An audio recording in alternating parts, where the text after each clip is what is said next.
नमस्कार दोस्तों, this is me जय सिंह दिस साइड। 5 बजे 5 मिनट की क्लास में मैं आपका स्वागत करता हूँ। नरक एक ऐसी कल्पना जिसके बारे में खाली हम बातों में पिरोते आए हैं, बातों में कहते आए हैं कि नरक ऐसा होता है, नारकी जीवन ऐसा होता है। यह मानव नरकी जीवन भोग के गया है। एक केस ऐसा विचित्र आया है जिसके बारे में बात की जा रही है कि वह लेडी लगभग 11 मिनट के लिए उनका क्लिनिकल डेथ डिक्लेयर किया गया। उसके बाद उन 11 मिनट में वह लेडी दावा कर रही हैं कि उन्होंने नरक का जीवन देखा और नरक के जीवन को उन्होंने शब्दों में बताया है। तो आइए देखिए क्या बातें हैं जो उन्होंने अनुभव किया और जो नारकी जीवन की कल्पना हम करते हैं कि क्या हो सकता है, उससे इतर क्या चीजें वहां पर पाई गई हैं। तो देखते हैं। यह एक अपना विचार है, हम कह सकते हैं कि उनकी कल्पना भी हो सकती है, विचार है, लेकिन चूंकि यह चर्चा का विषय बना हुआ है इसलिए आइए देखते हैं। कंसास के विचिता की रहने वाली 68 वर्ष की शॉर्लेट होम्स ने हैरान कर देने वाले अनुभव साझा किए हैं। साल 2019 में उन्होंने मौत को बहुत नजदीक से देखा। उनका दावा है कि हाई बीपी की वजह से उन्हें अस्पताल में एडमिट होना पड़ा। शॉर्लेट की क्लिनिकली मृत घोषित किया गया था। वे 11 मिनट के लिए मृत थी, हालांकि 11 मिनट के बाद वह जिंदा हो गई।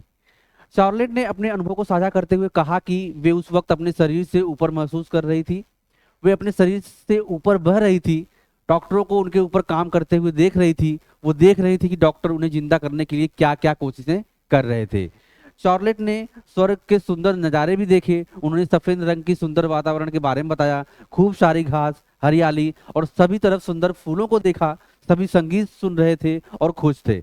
ईश्वर की बनाई सब सुंदर कृतियां के प्रति सभी धन्यवाद ज्ञापन कर रहे थे। इस सपने जैसी दुनिया को उन्होंने स्वर्ग कहा। शॉर्लेट ने बताया कि उन्होंने स्वर्ग में अपने परिवार को देखा। सभी बहुत जवान दिख रहे थे। किसी की आंखों पर चश्मा नहीं लगा था। सभी शांत और खुशहाल थे। सबसे खूबसूरत पल उनके लिए उस दिव्य रोशनी के दर्शन थे जिन्हें भगवान कहा गया। उन्होंने अपने उस बेटे को भी देखा जो जन्म से पहले ही मर गया था। भगवान ने मुझे बताया कि स्वर्ग में आत्माएं बढ़ती रहती हैं। उन्होंने कहा कि मरने के बाद मैं मेरे बिछड़े हुए लोगों से मिली। जब उन्होंने नरक को देखा, यह तो उनके स्वर्ग की कल्पना थी जो उन्होंने स्वर्ग को देखा, यथार्थ देखा और उसे बताया कि चारों तरफ हरियाली थी, लोग संगीत सुन रहे थे और अपनी दुनिया में खुश थे। तो खुशी का एक जो हम तुक लगाते हैं स्वर्ग से, वह सारा चीज उन्होंने अनुभव किया और उसे बताया। क्या हुआ जब उन्होंने नरक देखा? चार्लोट का दावा है कि वे 11 मिनट के लिए मृत थी। इस जर्नी में उन्होंने नरक के अनुभव भी बताए। उन्होंने नरक के डरावने दृश्य और डराने वाले आवाजों के बारे में बताया। गंदी बदबू और जोर जोर से चीखे। भगवान ने ये सब मुझे इसलिए दिखाया कि हम सही का चुनाव कर सके। उन्होंने जीवन की महत्ता और नैतिक रास्तों पर चलने पर जोर दिया। जब वो वापस जिंदा हुई तो उनका क्या अनुभव था? इसी बीच एकदम से उनकी जान उनके शरीर में आ गई, अस्पताल में जिंदा हो गई। हैरान कर देने वाले तरीके से 2 हफ्ते में उन्होंने अपने शरीर में वापस जान पाई। चार्लोट को इस तरह का अनुभव हुआ कि जिससे वे सभी के साथ शेयर करना चाहती थी। उन्होंने कहा कि जिंदगी के इतर भी एक दुनिया है। अपने इस अविस्मरणीय अनुभव के जरिए चार्लोट ने स्वर्ग और परलोक के अनुभव को समझ लिया। तब से साझा कर रही हैं अपने अनुभव।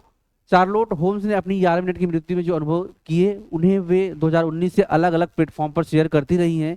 700 क्लब में भी उन्होंने अपने अनुभव शेयर किए।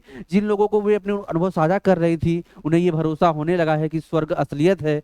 चार्लोट होम्स ने 28 नवंबर 2023 को 72 वर्ष की आयु में अपनी मृत्यु तक अपनी कहानियां साझा करना जारी रखा। प्रेम, नुकसान और मृत्यु के बाद के जीवन में विश्वास की अपनी उल्लेखनीय कहानी के साथ चार्लोट एक विरासत छोड़ती हैं और लोगों को इस जीवन से परे जीवन के बारे में अपने व्यक्तिगत विश्वासों का पता लगाने के लिए चुनौती देती हैं और प्रोत्साहन करती हैं। तो एक बात जो हमने देखी, हमारी कल्पना, हमारी बातें जो अभी तक स्वर्ग और नरक के परसेप्शन को लेकर थी, तो वह कहीं ना कहीं यह बता कर गई हैं और लोगों ने उस पर विश्वास करना भी जारी रखा है। तो आप क्या सोचते हैं कि क्या स्वर्ग की असलियत इनके द्वारा जो बताई जा रही है चार्लोट होम के द्वारा, वह सही है? दीजिए कमेंट में अपनी राय। चैनल को कर लीजिए सब्सक्राइब, क्योंकि इस तरह की जानकारी हम आपके लिए लाते रहते हैं। Have a great day. जय हिंद।